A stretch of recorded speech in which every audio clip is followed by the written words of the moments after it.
member for Lalor. Thank you, Deputy Speaker.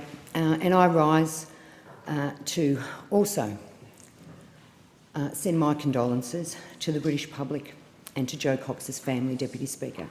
I echo the sentiments expressed by the member for Scullin. I thank him for the motion.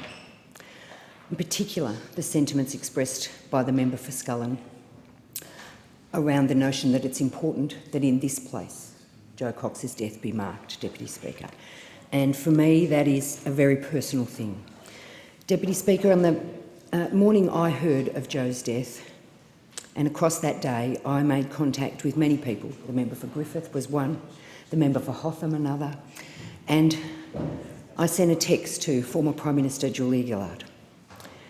And I've collected those things together, Deputy Speaker, and my first response went like this. And suddenly the thing we think isn't really possible, or the thing we won't contemplate happening happens. It is not here, and it is not our Julia Gillard, but it is a younger version in a place we know too well. It is one of us, a woman committed to representing a multicultural, multi-faith community. And the killer is someone we know too well, someone whose hate has broken with all human decency. I went on, and the sadness. My text to former Prime Minister Gillard was simple. I thanked her for teaching us to stare down the hate. Because, Deputy Speaker, I lived as a personal friend of our former Prime Minister through her years as Prime Minister. And like many of her friends and many of her constituents, as which I was both, I worried that something like this might happen in our country. Deputy Speaker, Jo Cox's death reminded me how close we did come to those events. As the member for Griffith has referenced, the online hate that is thrust upon women who stand up for their communities is becoming almost intolerable. Deputy Speaker, Julia Gillard gave a speech recently at a commemoration for Jo Cox, and I'd like to quote her here. This was on October 11th in London, and she says, "Like millions of others around the world, I remember where I was when I heard of Jo's death. I was in a hotel room in Brussels. Unusually for me, I had the television on. Normally I get my news online, but I was sorting through documents and other stuff I had accumulated on the trip. I flicked the television on for background, but on hearing about Jo, I stopped moving around the room, sank to the bed and watched, saddened, stricken and shuddering about what this said about our world. Women friends of mine who were campaigning in Australia's election were particularly shaken. They wondered, what does this mean for us now? Standing at street stalls and giving out pamphlets at train stations, they asked themselves for the first time ever, are we safe? How do those who love Jo recover? How do we all move beyond the shock and the fear?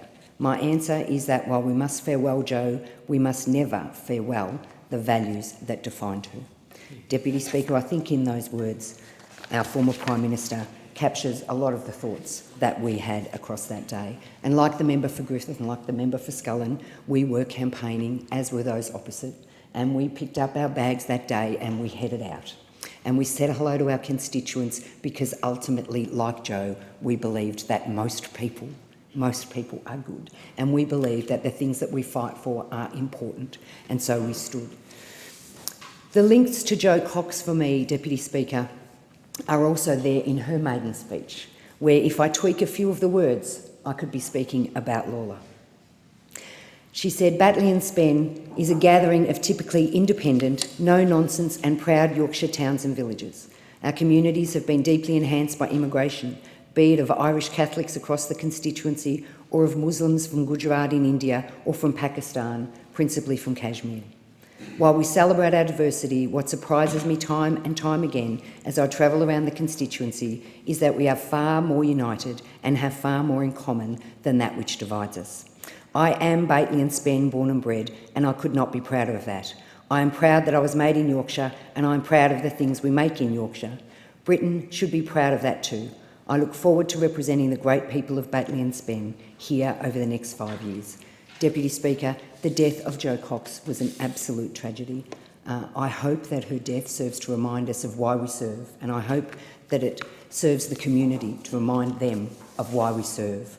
and to give us some credit and some value for doing that, Deputy Speaker. I thank the member for